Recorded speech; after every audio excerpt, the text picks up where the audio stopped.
look at this. Pay attention to this part. So, obviously,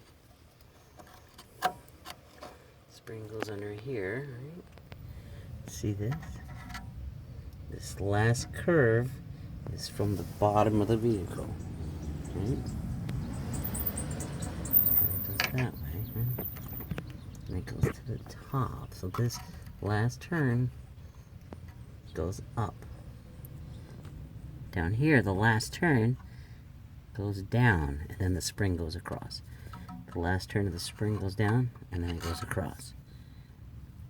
Makes sense? So here's the vehicle, the rusty old Volkswagen.